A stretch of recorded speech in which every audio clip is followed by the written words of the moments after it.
Hello, dear viewer, and welcome back to Lunar Nebula Art on YouTube with me, Jalanon. So this is a different program. This is Procreate. Highly recommend it. They have a lot of features on it. Uh, Basically, it is raster art instead of my normal Affinity Designer.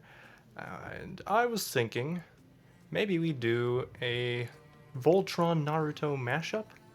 Voluto?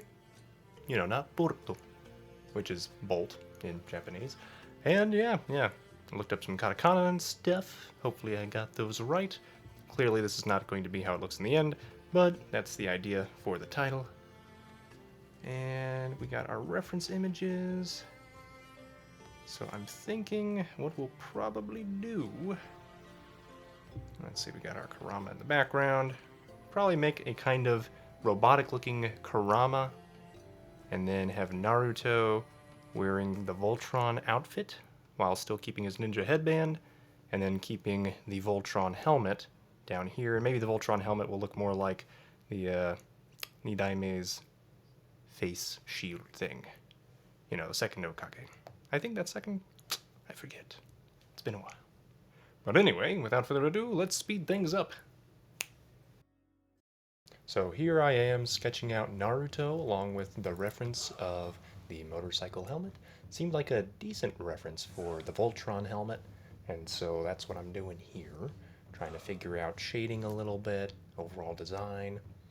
And yeah, as I was mentioning before, I'm trying to figure out, can I get the face shield that the second Hokage uses there, Nidaime?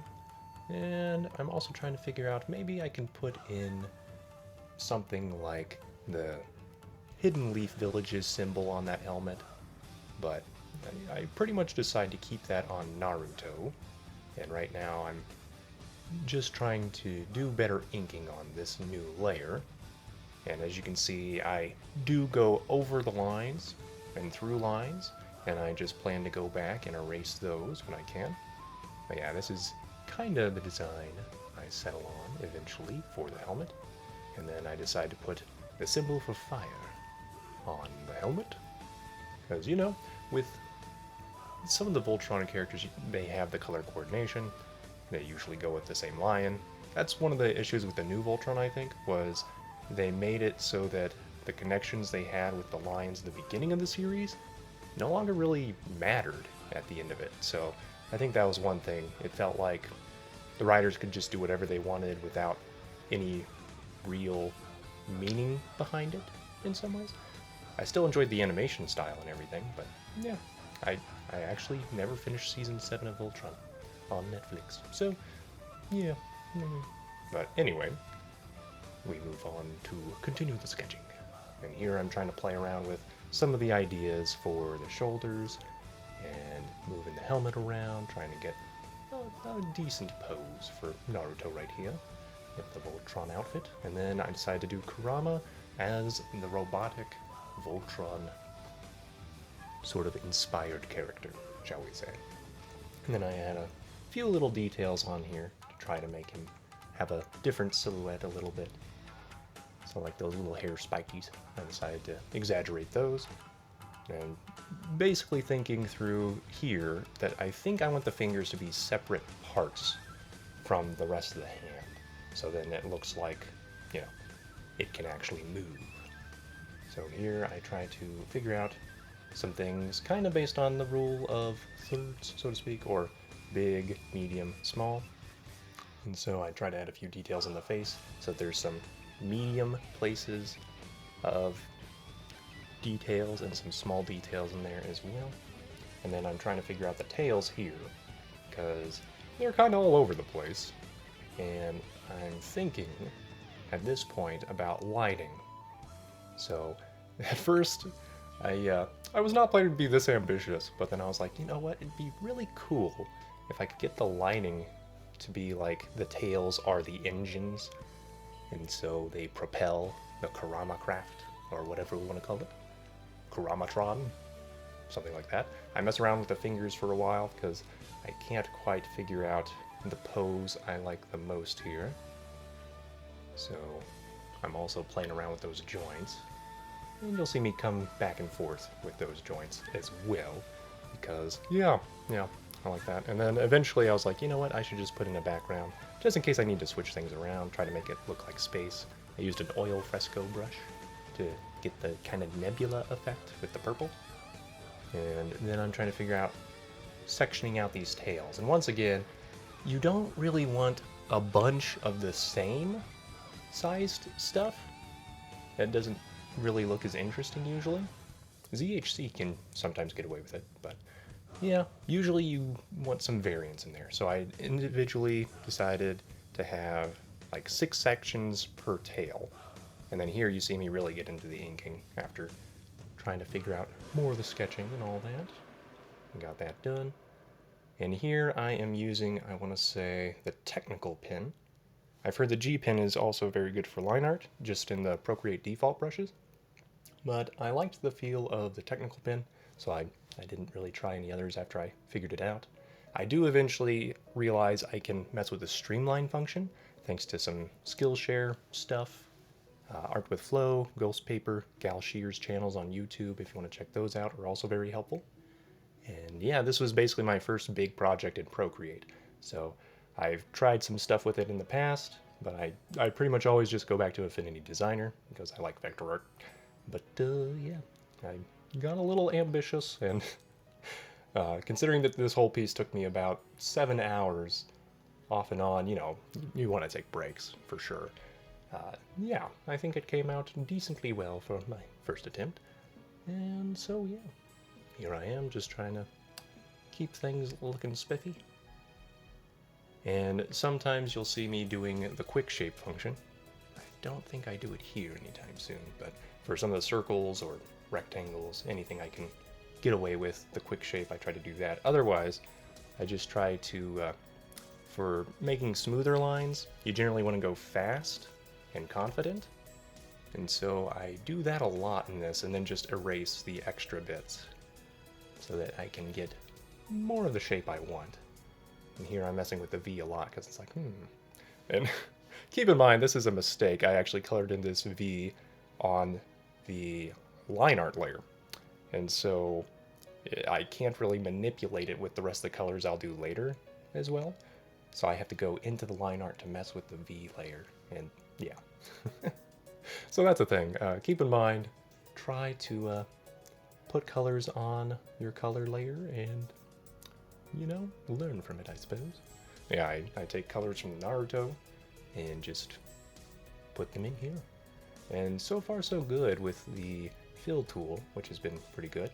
I do try to do something different with Kurama in the future after learning about the recolor tool.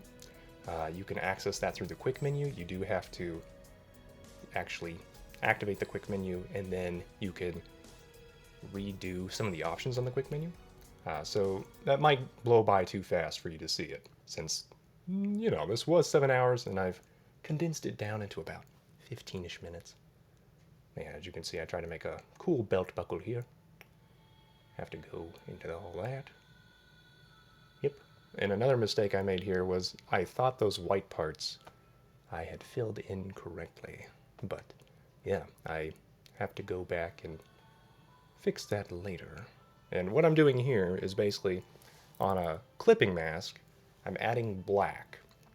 And one reason I'm doing that is because I'm trying to get that cartoony feel. And generally in cartoons, they are working quickly. And so what we're doing is trying to make a layer of black, and then we decrease the opacity on it. So then it'll just basically add that nice shadowy effect. And once again, we don't have a good idea of where the light will be coming from, hence Kurama's tails in the future, but I'm trying to keep that in mind as I'm doing this. So maybe it wasn't the smartest decision to try to do that before I actually painted in the lights and kind of figured out my light sources, but I think it worked out okay. At least with Naruto, we know it's coming from behind him and to the right. So yeah, there's me trying to fix the V, and I think it worked out okay. Here's some more shading, and what I've been trying to do with the shading is create larger areas that I can just use the fill tool in. But what I forgot to realize was that I left the reference layer on for the line art and stuff, and that messed with it. So yeah, so I end up just kind of painting by hand a lot of this, and then eventually kind of figure it out. But yeah, that's, the growing pains of trying out a different art program. But once again, I would highly recommend Procreate, especially you get a lot of just function for the price in Procreate. I think it's $10 now. When I picked it up, I think it was $5. But since I picked it up years ago, they've added in the animation feature. They've got a lot of cool filters and things. So I highly recommend you check out their channel at the very least and see what you can do with it. But yeah, it's a very good program, and here I am using it, learning. But yeah, as you can see, I keep trying that fill tool, and it's just, I don't have the right methodology down. So I just kind of go in by hand and I erase for the sharper lines there. And that's pretty much what I'm planning to do for Kurama later, is make the giant sections and then erase out everything. So, yep, here we go with the line art for Kurama.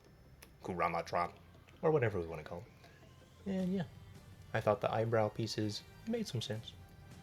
And we got the smaller little bits for the nose, and the little hair tufts at the cheeks. And I do change the shape of him a little bit from the sketch, as you saw in the chin there. But yeah. And here I make some other decisions, like I do eventually settle on having the fingers with 3 sections, so the kind of talon claw is a separate section eventually. I haven't finished that yet, but I will change that. Yep, yep. And here we are with the legs and everything. So here we go. This is where I decide on the 3 sections, and to kind of make that look like they go into each other, I decided to have parts of it overlap a little bit on the sections closer to the body, right? So as you can see here, it might be going a little too fast, but what I do is, yeah, I go in, I erase around that horizontal line and a little bit above it, and then I have the section that is furthest away from the body kind of pinch in to that next closest section. And I think with that you get kind of a good, it's growing out of that section and it looks kind of metallic-y. So yeah, like that. Pinch, pinch, etc., etc. And here I am just zooming in and doing a lot of detail work. Yeah. And I've got to keep in mind which ones are overlapping with each other so that I don't erase the wrong lines. And yeah, just a lot of little fiddly bits. Which is indeed a technical art term. Fiddly bits. No, not really, but we can pretend. So yeah, and later on those smaller sections will probably cause a lot of issues, but yeah, yep. So here we go. We're almost finished with the line art. Oh. And then we go in and we make a color section, which is just going to be all one color basically. Yep. And then once I've got all that figured out, I just erase the little bit that I couldn't quite select properly. And then we've got our base flat layer, which is wonderful. And then above that, we're going to make a nice shadow layer that we're just going to erase the right parts of out that we want to. And so with that, we can get kind of a cool highlighted effect. With a strong light, you generally have strong shadows. I was reading that in the Leonardo da Vinci biography thing by Walter Isaacson, honestly. But yeah, so even Leonardo da Vinci was like, yo, strong light, strong shadow. Deal with it. And I trust his judgment because he's, one of the masters. Why not? So I tried it out, and I do like the effect. Eventually I will make the shadows a little bit sharper on Kurama in terms of, I'll make them stronger shadows. I'll increase the opacity, basically. And yeah. One thing I do eventually realize is, right now I'm just thinking of kind of, how do I make sure this tails look separate from each other, right? And so, even if it doesn't necessarily make the most sense, I do try to keep a little bit of a highlighted area to show which tail is kind of on top of the other one, or at least show some separation there. So even if that doesn't work with the light, I try to do that to help the audience's eye kind of figure out where to go, or which part is which. And then other than that, I will end up needing to change a lot of the tails later, but you know what? It's good to have a base from which to work. But as you can see, I'm using the selection tool, and after you select something, you can move your finger or stylus left or right to change the selection pressure, or how selective something is. And so I do that quite a bit, and you can see it kind of adding little pixels as I mess with that. But yeah, and as you can see, I'm trying to be like, oh wait, there's going to be a very strong light right here. How do I want to do this? So try to figure that out, because there's a strong light right in front of this tail, and also up and behind it. So that means there's not much of a shadow area for this tail, but to give it some volume, I think it should have a little bit. And looking at it now, I'd say this is probably one of the places I could really improve this, is figuring out the shadow and the light better on the tails. But yeah, still pretty happy with it. It's my first big ambitious project in Procreate. And as you can see, I'm using kind of a brighter white for the center of the fires there. And I think it looks pretty cool. Yeah, and now you can really see, you know, oh, bright lights and all that. So I do a lot more work here. And the nice thing about having those flat colors on Kurama, just the flat orange color, is I can go in there and change the sections to be different colors later, as long as I reference the line art properly. But yeah, so you'll see me kind of select some things, and then I go back and it's like, wait, why isn't it selecting the way I want? And then I'll realize, oh, I left a reference layer as a reference at the wrong time. So I do stuff like that occasionally. But you live, you learn. You keep moving on. And so here we are, trying to figure out the light. It's like, wait, there's a bright light up there, that'll probably do that, blah, blah, blah. And then one thing I should have pointed out is I do try to leave kind of a darker section at the base of each tail, where the segment is growing out of the previous section, because that should be kind of the underneath part where it's pinching in. And so that's one thing I did there, but we're making Kurama a little more metallic now. I decided to kind of keep with Naruto's colors a bit, in terms of the dark gray and black. And of course the silver's, you know, just Kurama's metallic here. But yeah, and as you can see, with some of the coloring, it looks like some of the pixels are going outside the line art. So that's another thing I'd probably change in the future. I was thinking with this, maybe because of how the light is hitting things so strongly, there'd be a little bit of a glow effect, and I just decided to run with it. But yeah. Oh, and here we go with making the actual Voluto thing.